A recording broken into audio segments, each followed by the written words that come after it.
रात की तारीकी मक्का की वादियों पर छाई हुई थी, मगर इस रात तारीकी सिर्फ आसमान पर नहीं थी, दिलों में भी उतर चुकी थी।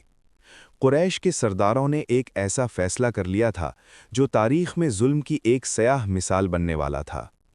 एक तहरीरी मुआहदा, एक मुकम्मल मुआशरती, माशी और समाजी बाइकॉट, सिर्फ इसलिए कि मोहम्मद सल्लल्लाहु अलैहि वसल्लम अल्लाह का पैगाम सुना रहे थे।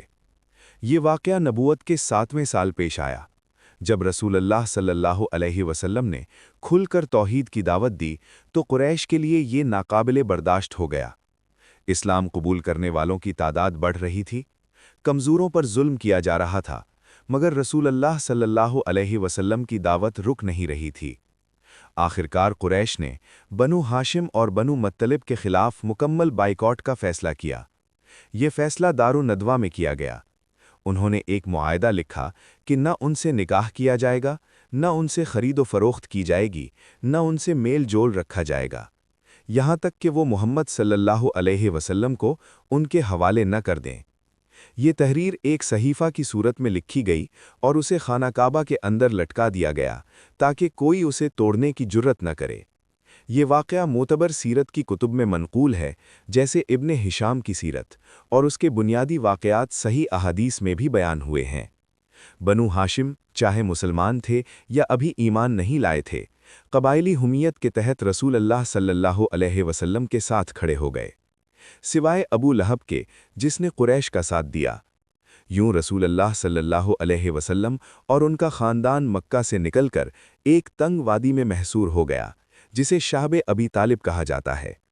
ये मुहासरा 3 साल तक जारी रहा। इन 3 बरसों में हालात इस कदर सख्त हो गए कि खाने को कुछ न मिलता।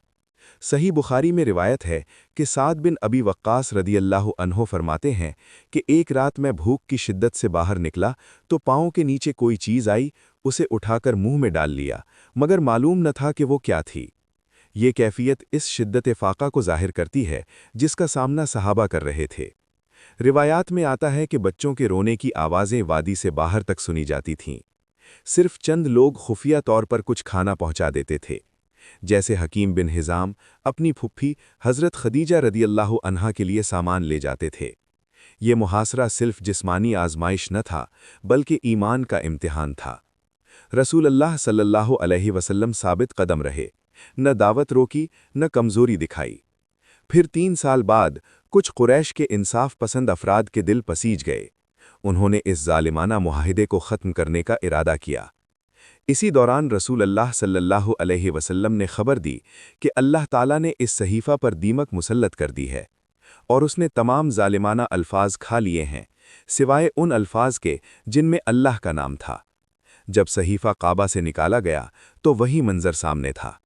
ये वाक़या सीरत की मुस्तनद रिवायात में ज़िक्र हुआ है। यूं बाइकॉट ख़त्म हुआ, बनु हाशिम शाब से बाहर आए, मगर आजमाइशें ख़त्म न हुईं। इसी के कुछ अरसा बाद हज़रत खदीजा रदियल्लाहु अन्हा और अबू तालिब का इंतकाल हुआ। वो साल आमुल हुज़्न कहलाया। बनु हाशिम का बाइकॉट हमें ये सिखाता है कि हक़ की राह आसान नहीं होती। ईमान कुर्बानी मांगता है, मगर जो अल्लाह पर भरोसा करे, अल्लाह उसके लिए रास्ते खोल देता है। ये वाक़या तारीख़ का एक बाब नहीं, सब्र, इस्तिक़ामत और तवक्कुल का ज़िंदा सबक है।